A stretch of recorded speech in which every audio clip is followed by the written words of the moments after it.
ಕ್ಷೇತ್ರದ ಆಕಾಂಕ್ಷಿ ಹಾಗೂ ಯುವ ಕಾಂಗ್ರೆಸ್ ನಾಯಕ ಸುಹಾಸ್ ಸುಧಾಕರ್ ಅವರು ನೂತನ ಮುಖ್ಯಮಂತ್ರಿಯಾಗಿ ಅಧಿಕಾರ ಸ್ವೀಕರಿಸಿದ ಡಿಕೆ ಶಿವಕುಮಾರ್ ಅವರಿಗೆ ಹೃತ್ಪೂರ್ವಕ ಅಭಿನಂದನೆಗಳನ್ನು ಸಲ್ಲಿಸಿದರು.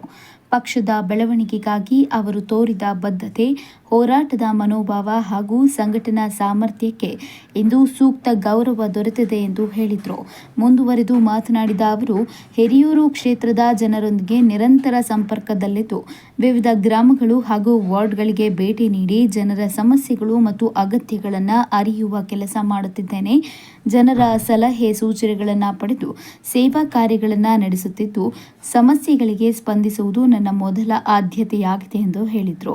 ಇದೇ ವೇಳೆ ತಮ್ಮ ತಂದೆ ಮಾಜಿ ಶಾಸಕ ಹಾಗೂ ಮಾಜಿ ಜಿಲ್ಲಾ ಉಸ್ತುವಾರಿ ಸಚಿವ ಸುಧಾಕರ್ ಅವರು ಕ್ಷೇತ್ರದ ಅಭಿವೃದ್ಧಿಗೆ ನೀಡಿದ ಕೊಡುಗೆಗಳನ್ನು ಸ್ಮರಿಸಿದ ಅವರು, ಅವರ ಆದರ್ಶ ಮತ್ತು ಮಾರ್ಗದರ್ಶನವನ್ನು ಅನುಸರಿಸಿಕೊಂಡು ಜನಸೇವೆಯ ಹಾದಿಯಲ್ಲಿ ಸಾಗುತ್ತಿದ್ದೇನೆ ಎಂದು ಹೇಳಿದರು. ಜನರು ನೀಡುತ್ತಿರುವ ಪ್ರೀತಿ ಮತ್ತು ಬೆಂಬಲವೇ ನನಗೆ ಮತ್ತಷ್ಟು ಕೆಲಸ ಮಾಡಲು ಪ್ರೇರಣೆಯಾಗಿದೆ ಎಂದು ಹೇಳಿದ್ದಾರೆ.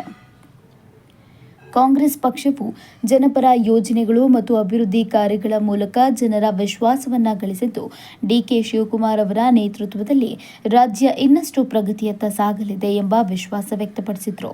2028ರಲ್ಲಿಯೂ ಜನರು ಕಾಂಗ್ರೆಸ್ ಪಕ್ಷವನ್ನು ಬೆಂಬಲಿಸಲಿದ್ದಾರೆ ಎಂದು ಹೇಳಿದರು. ಮುಂದಿನ ರಾಜಕೀಯ ತೀರ್ಮಾನವನ್ನು ಪಕ್ಷದ ಹೈಕಮಾಂಡ್ಗೆ ಬಿಟ್ಟಿದ್ದು, ಅವರು ಕೈಗೊಳ್ಳುವ ಯಾವುದೇ ನಿರ್ಧಾರಕ್ಕೆ ಸಂಪೂರ್ಣವಾಗಿ ಬದ್ಧನಾಗಿರುತ್ತೇನೆ. ಹಿರಿಯೂರು ಕ್ಷೇತ್ರದ ಸಮಗ್ರ ಅಭಿವೃದ್ಧಿ ಹಾಗೂ ಜನರ ಕಲ್ಯಾಣಕ್ಕಾಗಿ ನಿರಂತರವಾಗಿ ಶ್ರಮಿಸುತ್ತೇನೆ ಎಂದು ಸುಹಾಸ್ ಸುಧಾಕರ್ ಹೇಳಿದರು. ಮೊದಲನೇದಾಗಿ ಸನ್ಮಾನ್ಯ ಡಿಕೆ ಶಿವಕುಮಾರ್ ಸಾಹೇಬರಿಗೆ ಅಭಿನಂದನೆಗಳು ಸಲ್ಲಿಸ್ತೀನಿ. ಅವರು ಮಾಡಿರೋ ಶ್ರಮಕ್ಕೆ, ಕೆಲಸಕ್ಕೆ ಅವರಿಗೆ ಪ್ರತಿಫಲ ಸಿಕ್ಕಿದೆ. ಇವತ್ತು ತುಂಬ ಸಂತೋಷ ಆಗುತ್ತೆ. ನಮ್ಮ ಸಾಹೇಬರು ಈ ಮಟ್ಟಕ್ಕೆ ಅವ್ರ ಕನಸು ಕಂಡು ಈ ಮಟ್ಟಕ್ಕೆ ತಲುಪಿರೋದು ತುಂಬ ಒಂದು ನಮ್ಮಂಥ ಯೂತ್ಸಿಗೆ ಎಸ್ಪೆಷಲಿ ಒಂದು ಇನ್ಸ್ಪೈರಿಂಗ್ ಸ್ಟೋರಿ. ಸೊ ಅವರಿಗೆ ಅಭಿನಂದನೆಗಳು ಸಲ್ಲಿಸ್ತೀನಿ. ತಾವು ಹಿರಿಯೂರಲ್ಲಿ ಯಾವೆಲ್ಲ ರೀತಿ ತಯಾರಿ ಮಾಡ್ಕೊಂಡಿದ್ದೀರಾ ಸರ್? ಹಿರಿಯೂರಲ್ಲಿ ಸದ್ಯಕ್ಕೆ ನಾನು ಎಲ್ಲ ಜನರನ್ನು ಭೇಟಿ ಮಾಡ್ತಾಯಿದ್ದೀನಿ. ಅವರ ಸಲಹೆ ಸೂಚನೆ ಮೇಲೆ ನಡೀತಾ ಇದ್ದೀನಿ. ಅವರ ಒಂದು ಕಷ್ಟ ಸುಖದಲ್ಲಿ ಭಾಗಿಯಾಗಿದ್ದೀನಿ. ಮನೆಗೂ ತೆರಳಿ ಎಲ್ಲರನ್ನೂ ಭೇಟಿ ಮಾಡಿ ಅವರು ನಮ್ಮ ತಂದೆನ ಗೆಲ್ಲಿಸಿರೋದು, ನಡೆಸ್ಕೊಂಡಿರೋದು ಬಗ್ಗೆ ಮಾತಾಡಿ ಅವ್ರ ಜೊತೆಗಿದ್ದೀನಿ. ಮುಂದಿನ ದಿನಗಳಲ್ಲೂ ಅಷ್ಟೇ ಅವ್ರು ಯಾವ ಥರ ನನಗೆ ಸಲಹೆ ಸೂಚನೆ ಕೊಡ್ತಾರೆ ಅದ್ರ ಮೇಲೆ ನಡೀತೀನಿ ನಾನು. ಸರ್, ಈ ಹಿಂದಿನ ಶಾಸಕರಾಗಿದ್ದಂಥವ್ರು ಪೂರ್ಣಿಮಾ ಮೇಡಮ್ ಅವರು, ನಾನು ನನ್ನ ಮಗನ ಥರ ಇದ್ದಾರೆ, ಪೂರ್ಣಿಮಾ ಮೇಡಮ್ ಅವ್ರು ಹೇಳ್ಕೊಂಡಿರೋದು ನಮ್ಮ ಹತ್ರ, ನಮ್ಮ ಮಗನ ಥರ ಇದ್ದಾರೆ, ನಾನು ಯಾವುದೇ ಈಗ ಸ್ಪರ್ಧೆ ಮಾಡೋದಿಲ್ಲ, ತಟಸ್ಥವಾಗಿರ್ತೀನಿ, ಏನು ನನ್ನ ಮಗನ ಥರ ಇದ್ದಾರೆ, ಅವ್ರಿಗೆ ನಾವು ಸಪೋರ್ಟ್ ಮಾಡ್ತೀವಿ ಮುಂಬರುವ ದಿನಗಳಲ್ಲಿ, ಈಗೇನು ಬರುವಂಥ ಚುನಾವಣೆಗಳಲ್ಲಿ ಅಂತ ಹೇಳ್ಕೊಂಡಿದ್ದಾರೆ. ಅವ್ರ ಬಗ್ಗೆ ಈ ಸಂದರ್ಭದಲ್ಲಿ ತಾವೇನು ಹೇಳಕ್ಕೆ ಬಯಸ್ತೀರಾ ಸರ್? ಮೇಡಮು ಅವ್ರು ದೊಡ್ಡವರು, ಖುಷಿಯಾಗುತ್ತೆ ಅವರು ನಮಗೆ ಸಪೋರ್ಟ್ ಮಾಡ್ತಾ ಇದ್ದಾರೆ ಅಂತ. ಸಮಾಜದ ಓಟ್ಗಳೆಲ್ಲನೂ ಪರಿವರ್ತನೆ ಆಗಿ ಇದಾಗುತ್ತೆ ಸರ್, ಚೇಂಜಸ್ ಆಗುತ್ತೆ. ಅದೇ ಮೇಡಮ್, ನಾವು ಹೆಚ್ಚಿನ ರೀತಿಯಲ್ಲಿ ಆ ಮಟ್ಟಕ್ಕೆ ಯೋಚನೆ ಮಾಡಿಲ್ಲ. ನಾನೇನಿದ್ರು ಜನರ ಜೊತೆ ಓಡಾಡ್ತಾ ಇದ್ದೀನಿ. ನಮ್ಮ ಹೈಕಮಾಂಡ್ ಇದೆ, ನಮ್ಮ ದೊಡ್ಡವರಿದ್ದಾರೆ, ಅವರು ಏನು ನಿರ್ಧಾರ ಮಾಡ್ತಾರೋ ಅದಕ್ಕೆ ನಾವು ಬದ್ಧವಾಗಿ ನಿಲ್ತೀವಿ. ಸೊ ಹಾಗಾಗಿ ಅದಕ್ಕಿಂತ ಹೆಚ್ಚಿಗೆ ನಾನೇನು ಹೇಳಲಿಕ್ಕಾಗಲ್ಲ. ಏನೀಗ ಚಿತ್ರದುರ್ಗದ ಉಸ್ತುವಾರಿ ಆಗಿದ್ರು ತಂದೆಯವರು, ಚಿತ್ರದುರ್ಗದ ಅಕ್ಕಪಕ್ಕದ ವಿಧಾನಸಭಾ ಕ್ಷೇತ್ರದಲ್ಲೆಲ್ಲನೂ ಅಭಿವೃದ್ಧಿಗೆ ಹೆಚ್ಚಿನ ರೀತಿ ಉತ್ತೇಜನ ಕೊಟ್ಟಂಥವ್ರು. ಪಕ್ಕದ ಚಳ್ಳಕೆರೆ ರಘುಮೂರ್ತಿ ಅವರು ಇರ್ಬೋದು, ಈ ಭಾಗದಿಂದ ತಗೊಂಡಾಗ ಹೊಸದುರ್ಗ ಗೋವಿಂದಪ್ಪ ಅವರು ಇರ್ಬೋದು, ಮತ್ತು ಮೊಳಕಾಲ್ಮೂರು, ಆ ಸುತ್ತಮುತ್ತಲ ಭಾಗದವರೆಲ್ಲ ನನ್ನ ಮಗನ ರೀತಿಯಲ್ಲೇನೆ ಎಲ್ಲರೂ ಸೇರಿ ನಾವು ಈ ಹಿರಿಯೂರನ್ನ ಕಾಂಗ್ರೆಸ್ ಇಂದ ಏನು ಹೋಗಿದೆ ತೆರವಾದ ಸ್ಥಾನ ಕಾಂಗ್ರೆಸ್ ತೆಕ್ಕೆಗೆ ತರಬೇಕು ಅನ್ನೋ ನಿಟ್ಟಿನಲ್ಲಿ ಪ್ರತಿಯೊಬ್ಬರು ಹೇಳ್ತಾ ಇದ್ದಾರೆ. ಏನೀಗ ಅವರು ನಮ್ಗೆ ಮಗ ಥರನೇನೆ ಅನ್ನೋದನ್ನ ಬಿಂಬಿಸ್ತಾ ಇದ್ದಾರೆ. ಅದ್ರ ಬಗ್ಗೆ ತಾವೇನು ಹೇಳ್ತೀರಾ ಸರ್, ಹಿರಿಯೂರ ಬಗ್ಗೆ ಎಲ್ಲ? ಹಿರಿಯ ಶಾಸಕ ಚಿತ್ರದುರ್ಗ ಜಿಲ್ಲೆಯಲ್ಲಿ ವಿಶೇಷವಾಗಿ ನಮ್ಮೆಲ್ಲ MLAsಗಳು ಮುಂಚೆಯಿಂದನೂ ಭಾರಿ ಒಗ್ಗಟ್ಟಿನಲ್ಲಿ ನಡ್ಕೊಂಡು ಬಂದಿದ್ದಾರೆ.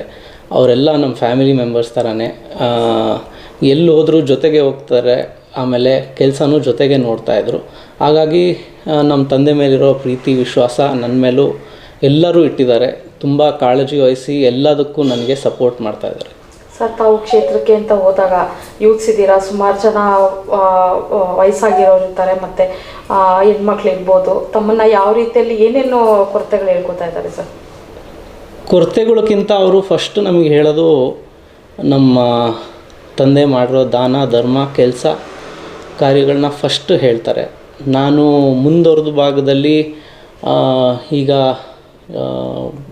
ಸಮಸ್ಯೆಗಳ ಬಗ್ಗೆನೂ ಮಾತಾಡಿದಾಗ ಅದ್ರ ಬಗ್ಗೆನೂ ಅವರು ಹೇಳೋದು, ಈಗ ಕೆಲವೊಂದಷ್ಟು ದಿವಸದಿಂದ ಮಳೆ ಆಗಿಲ್ಲ, ಸ್ವಲ್ಪ ನೀರಿನ ಸಮಸ್ಯೆ ಇದೆ. ಬಟ್ ಅದಕ್ಕೂ ನಾನು ಅಪ್ಪರ್ ಭದ್ರಾ ಪ್ರಾಜೆಕ್ಟ್ ಏನು ನಮ್ಮ ತಂದೆ ತುಂಬ ಶ್ರಮಪಟ್ಟು ಅವರ ಒಂದು ಕನಸಿನ ಮಾದರಿಯಾಗಿತ್ತು ಅದು ಪ್ರಾಜೆಕ್ಟು, ಅದ್ರದ್ದು ಎಲ್ಲ ತಿಳಿಸಿದಾಗ ಅವ್ರಿಗೆಲ್ಲ ಅರ್ಥ ಮಾಡ್ಕೊತಾ ಇದ್ದಾರೆ.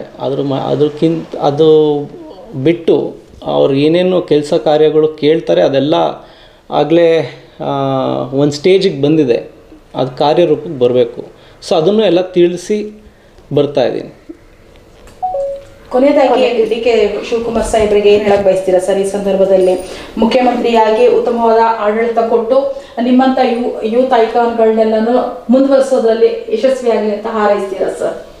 ಖಂಡಿತವಾಗ್ಲೂ ನಮ್ಮ ಸಾಹೇಬ್ರ ಬಗ್ಗೆ ವಿಶೇಷವಾದ ಒಂದು ಅಭಿಮಾನ ಇದೆ ನಮಗೆ. ಆಮೇಲೆ ಅವರು ನಡೆಬಂದಿರೋ ದಾರಿ, ಅವರು ಒಂದು ಹೇಳಿದ್ರೆ ಯಾವ ರೀತಿಯಾಗಿ ನಡ್ಕೊತಾರೆ, ಹೇಳಿದ ಮಾತನ್ನ ನಡೆಸ್ಕೊತಾರೆ ಅಂತ ಎಲ್ಲರಿಗೂ ಗೊತ್ತಿರೋ ವಿಚಾರ.